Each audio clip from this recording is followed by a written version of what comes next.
Greetings, ladies and gentlemen, and we are back, of course, with the case 4. And this one is more of a serious one. You see, I won't have that big of a smile on my face because now we're gonna have to sit down and be more serious.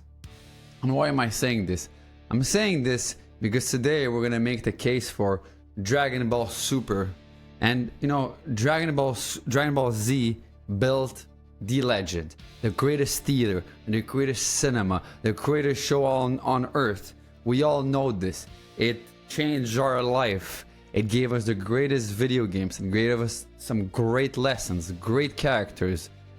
But came Dragon Ball Super, and this one has been living in its shadow since the moment it came till the end of the anime. It was called flashy. It was called shallow.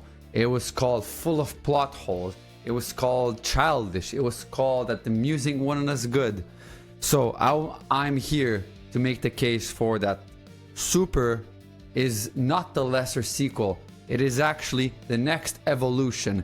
It is continuing the legend that Dragon Ball Z built. And we're gonna hit the big pillars. I could talk about this for days and hours. I could make a 7-hour video, guys. But there's only so much time in a day. You know, if you guys want a part 2, I'll do it. There's so much for me to say. I had to, you know, these videos are all from the heart. I have some bullet points that I'm gonna talk about so I don't forget because there's so much going in my mind. But I had to filter out the least important points, but they were still very important.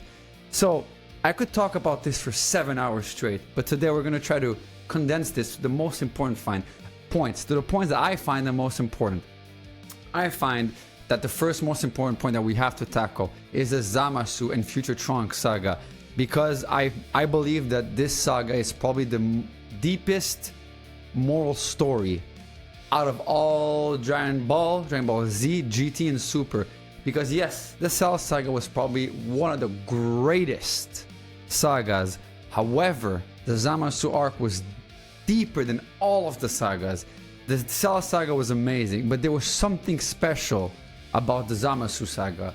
Next, it's the Tournament of Power, which is the only saga which actually raises the stakes. It's not only, oh, we have to save Earth from Cell, from Majin Vegeta, from Buu, from Frieza. We actually have to save the existence of life as we know it.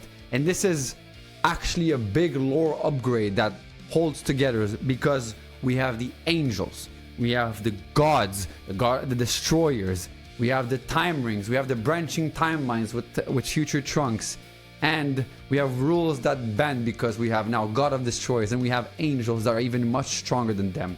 And these rules, they bend, but they don't break, and they make sense. This is what people missed about Dragon Ball Super. And we're gonna talk about, you know, Super, yes, it has great animation, it has great music, it's fun to see the Super Saiyan transformation in 2015, 2020 type of animations, but we're gonna take it to a deeper level. We're gonna talk about the characters and not the fluff here, you know? Trunks had huge responsibilities. Vegeta had a different kind of pride than he had from Dragon Ball Z. We actually see growth this time. And Goku is mastering martial arts through calm, not through rage, not through helping his friends, but through calm. He is mastering a different kind of transformations that we do not see anywhere. And 17, for the first time, we've seen an android being selfless since Android 16. You guys thought I was gonna forget 16. And we see that Broly is finally made canon, and not only is he made canon, but he's actually shown to have a human side to himself. And yes, lastly, I cannot go on without talking about Vegeta Blue and Gogeta Blue.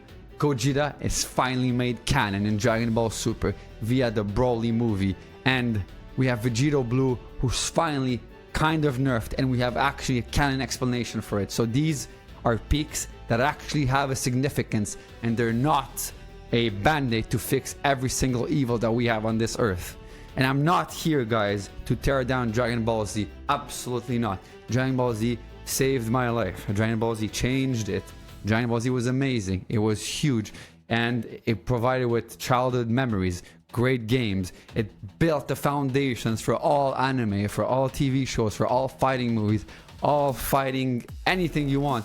Even you have some UFC fighters having the Super Saiyan hair. Shout out Charles Oliveira, because he's the one who comes out with the Super Saiyan hair, illuminated by God with the golden hair. And you know, I'm gonna show why Super earns its place right beside it, and if not, on top of it. So this is the keys for Dragon Ball Super.